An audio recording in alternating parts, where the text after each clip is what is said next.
Welcome to everyone who's joining us online this morning. Good to see you all. My name is Rebecca Wing, and Suzanne asked me to cover the meditation today, and I'm happy to be here with you all. I wanted to introduce myself because I'm up here in Maine, at the Mindfulness Center of Maine in Saco. So those of you who are familiar to Maine might know where I am. And this morning, it struck me as I was thinking about what the opening question would be, is that there's a lot to be sort of heartbroken about. Certainly in my state, after having a mass shooting happen last week, the conflict between the Palestinian and Hamas war going on. So I think today, this morning, the question, I'm not going to ask you to answer it now. We're going to answer it actually after we meditate. And the question is thinking back to a time when you had a really, really difficult time. It could have been a loss or some major change that was out of your control, that didn't go well. Just take a moment and think back to that time where it was a really, really difficult period for you in your life. Could be fairly recently, but ultimately sometimes further back in time, and you'll see why after we meditate, why that would be helpful. So much about this aspect of brokenheartedness is recognizing that in the presence of that sense of the heartbreaking, we can actually get to a place of feeling as if then the heart opens, in a sense, breaking open. And despite the fact that that can be a painful process, it allows us to drop into experience and make room for the difficulties that we're arriving at versus stuffing it, turning away from it, minimizing it. The challenge with it is that we're not necessarily going to be staying there all the time, because as you know, it's very difficult to function when you're in that brokenheartedness. So the process we'll talk about after meditation today is what happens when we drop into that state, and then it, in a sense, transforms or changes over time. Because it is impossible, as you've probably figured out by now in your life, you can't walk around brokenhearted all the time, that eventually we end up recovering or regaining a way of bringing ourselves back into the world. So that will be the topic that we'll sort of unpack a little bit as we explore this after the meditation practice. So let's go ahead and get our posture and sit in a way that allows us to feel upright and supported, making sure both feet are flat on the floor. Seeing if we can start our Tuesday with a little meditation practice. So as you drop in, see if you can invite the spine to softly rise.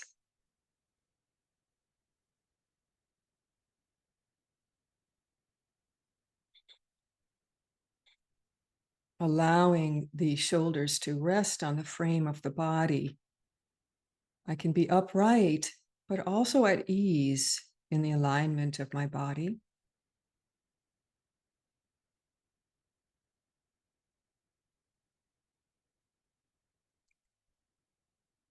And explore what it might be like to invite the ears to float back over the shoulders a little bit, so that the head is more in alignment over the shoulders. And then just a slight dip of the chin, just to make sure your head isn't lifted up.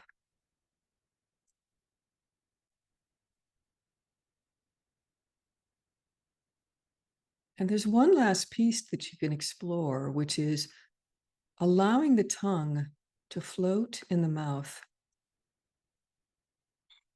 This encourages the jaw to soften.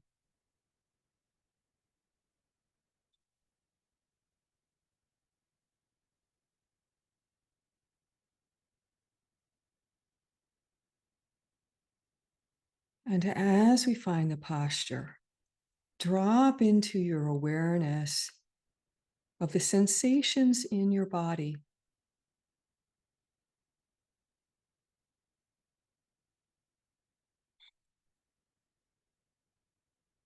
Notice areas of temperature difference,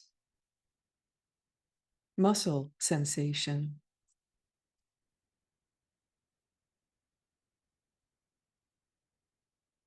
perhaps even a sense of the circulation in the body, even the heartbeat. So just drop in and notice whatever sensations arise with calm awareness.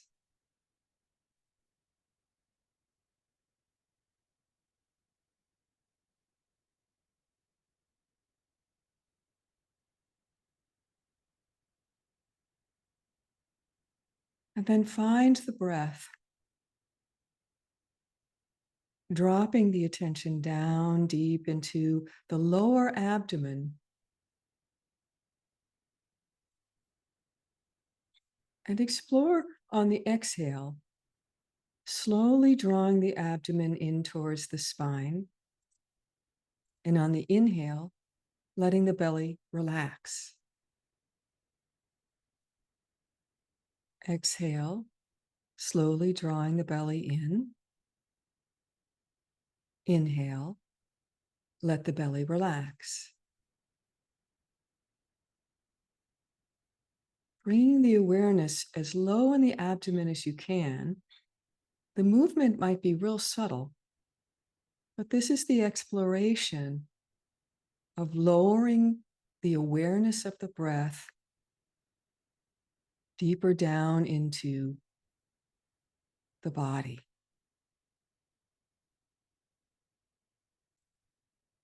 Relaxing the belly on the inhale. Slight drawing in of the belly on the exhale. And just rest the awareness there.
As we sit in calm awareness, watching thoughts flow in and out of our mind, I'm going to ask you to sense the heart area of your body, the upper chest, mid chest.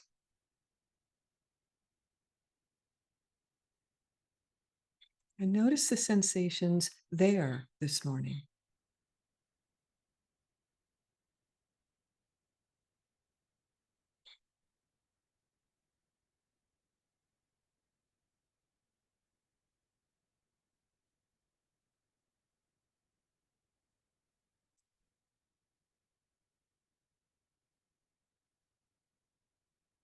And see if you can bring to mind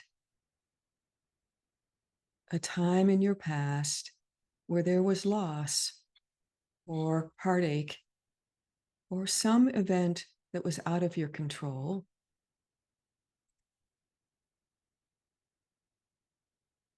And as you bring up the memory, imagine holding it in the heart center.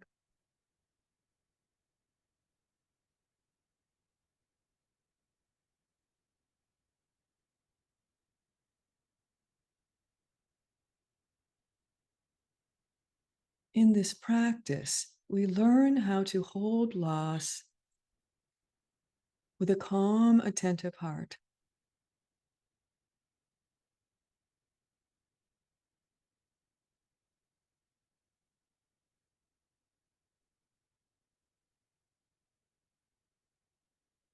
Bring gentleness to the experience of holding the memory with a gentle heart.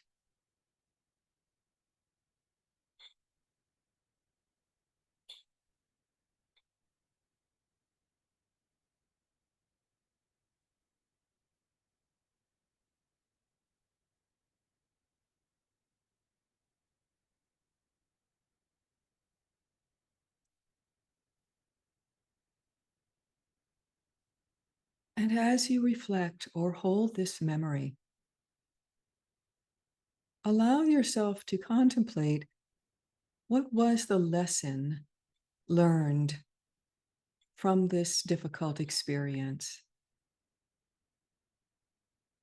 Was there some wisdom that I gained after the event was over?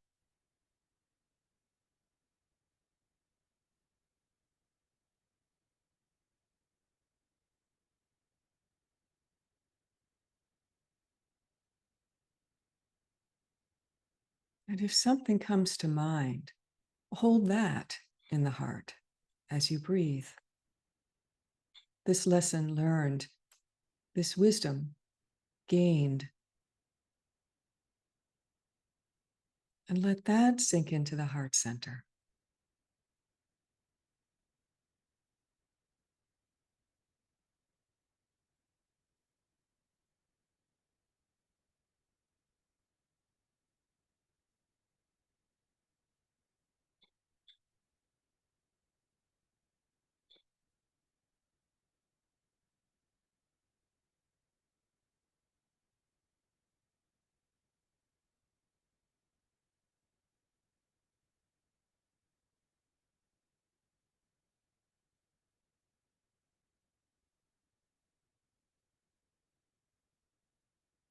For the last part of the practice, drop the form entirely and just let yourself rest. Not doing much of anything now, just resting.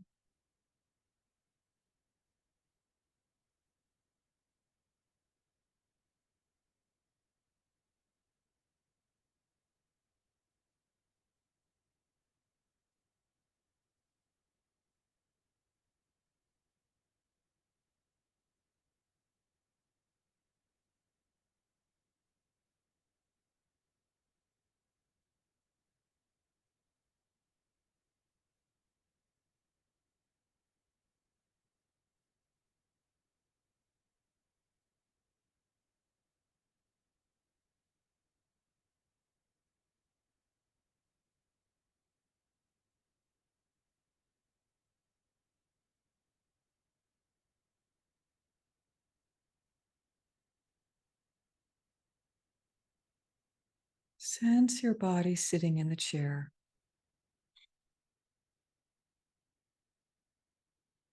and simply wait there resting.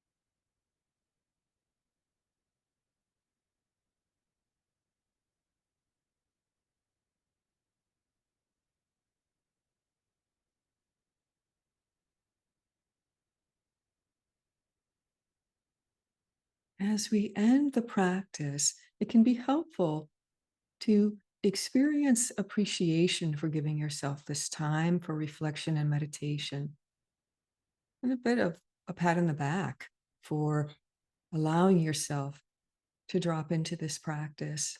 Job well done. No matter how the mind or body responded, we brought ourselves to the practice.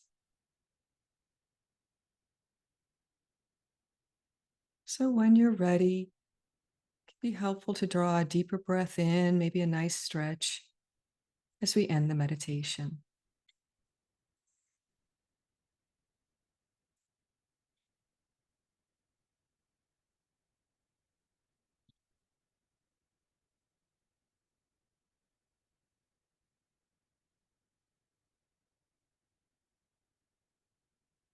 So often when we experience difficulty, sitting with it can be a challenge, but it's interesting. The more you explore that aspect of opening to a difficulty and simply allowing it, being with it, there's a quality of calm attentiveness that can develop over time. So, yes, sometimes emotion arises, and maybe we even cry and bring that to the front or feel a deep sadness. But as you continue to practice being with and holding space in the heart for difficult times, there's a transformation that happens after a while. And that's why one of the things that I think it's important to remember, if something occurred to you in this meditation of, well, what was the lesson that I learned? What was it that really was a truth or a helpful quality of wisdom that I really gained from that difficult time? So I thought it would be nice this morning if something came to mind to you that really you recognize as something you've carried that comes with you in a positive way that's helpful to you now in your life after that event passed. Go ahead and type it into the chat box there. Perhaps we can help each other by sort of looking at what it is that occurred to you from that experience that really was useful in your life moving forward. Lead with love. Wonderful, Kristen. Yes, this too shall pass. Deep truth there. One of the deepest levels of experience around wisdom is this quality of understanding that nothing stays the same, that ultimately all things change. Yeah, beautiful, Teresa. Find the good and savor the moment. Yeah, even in the process of loss or heartache, there are these glimmers of goodness. It's very interesting. I certainly experienced that here in Maine during this mass shooting that happened. The coming together of the community was just amazing. This sense of gathering and supporting each other and taking care of each other was absolutely on the front of everyone else's mind. How are you doing? You know, asking each other and checking in with neighbors. Yeah, Susan, that's a good one. If I can survive that, I can survive anything. Yes. And sometimes when we're in the middle of something that's really intense, we don't think we can survive. But after we get through it, we recognize, actually, I'm still here. I'm still kicking, as they say. Yeah. So in the quality of equanimity, equanimity is an aspect of seeing the world through the lens of the rise and fall of positive and negative experiences. And when you're experiencing or remembering to be equanimous, which is an interesting word, it allows you to stay in the center of the rise and fall of the positive and the negative experiences of life.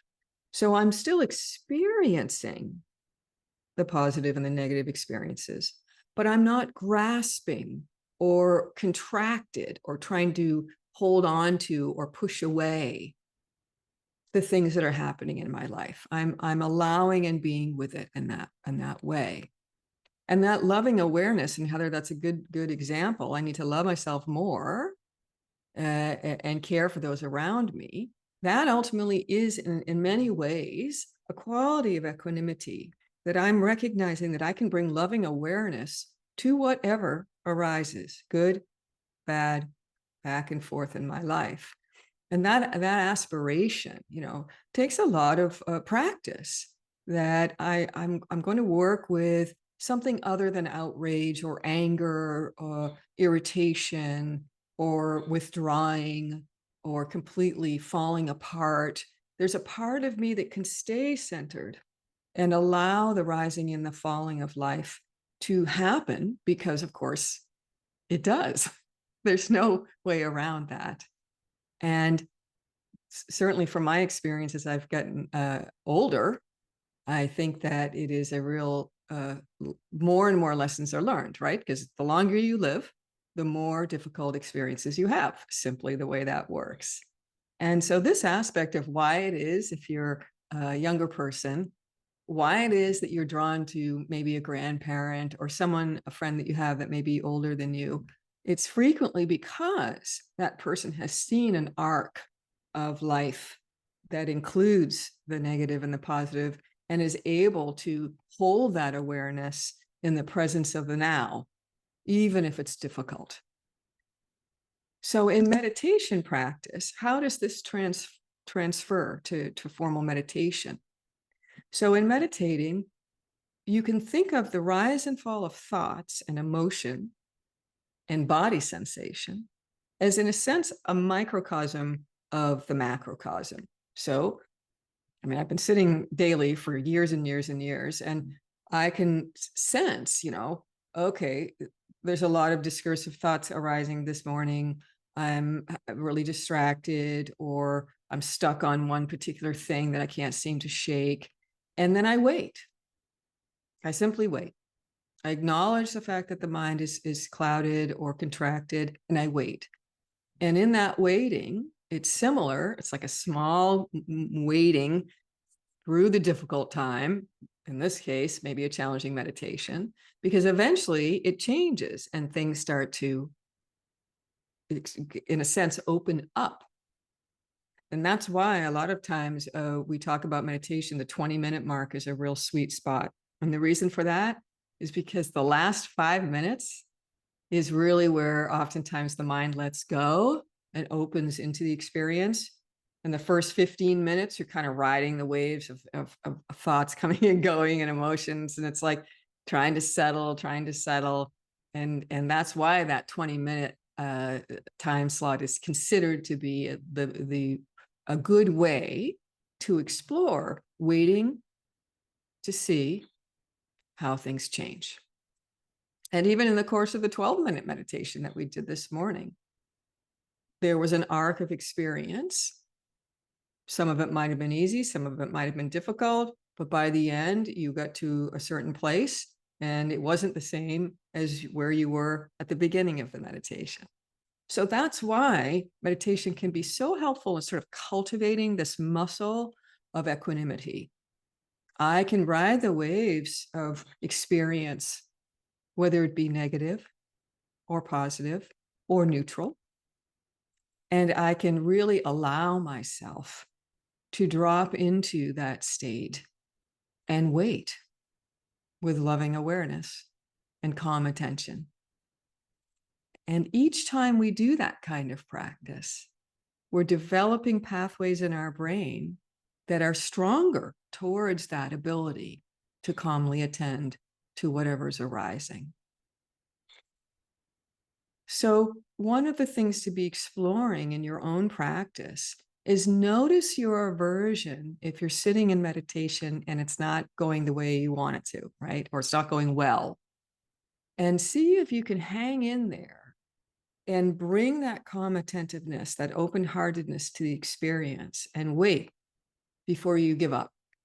I think a lot of people, when they meditate, they kind of get frustrated with their meditation because they're wrestling what's really coming up for them.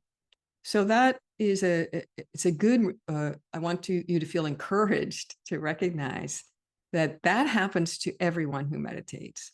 There is frequently a period of time of really quite a bit of difficulty, maybe not in every meditation, but certainly in parts of them. And how we bring ourselves to attending to that in a sense, suffering, really, that we can see within ourselves, that we're having a hard time.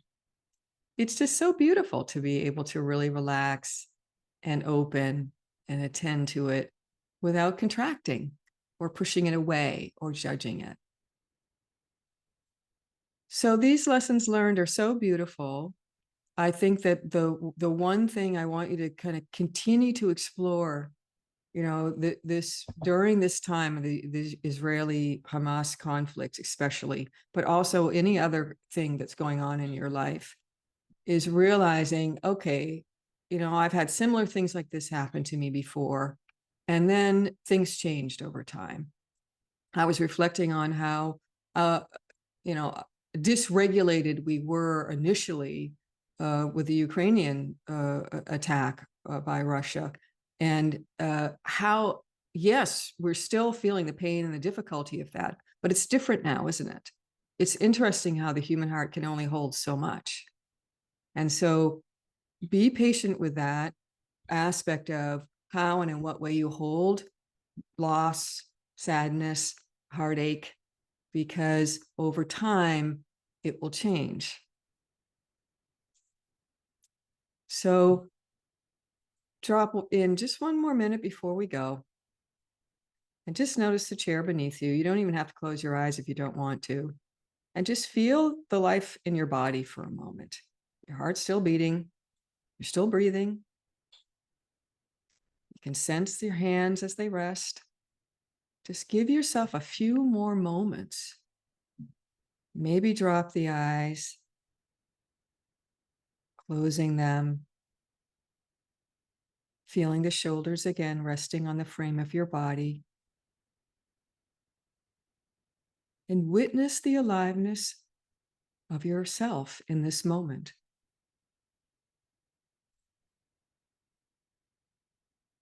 Still here, still kicking, still surviving.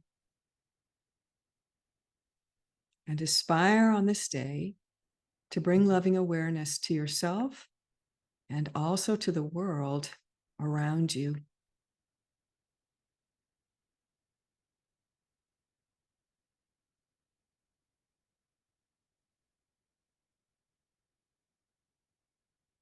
And allow yourself to feel that lightness of intention, that brightness, fortifying one's own intention.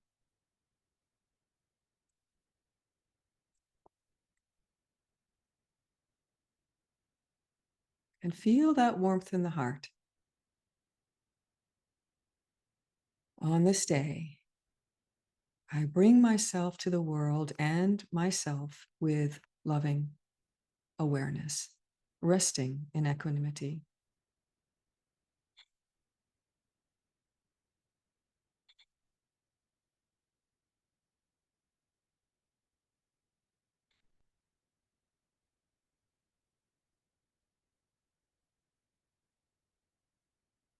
It was so good being with you this morning. I'm glad to have been able to be of help.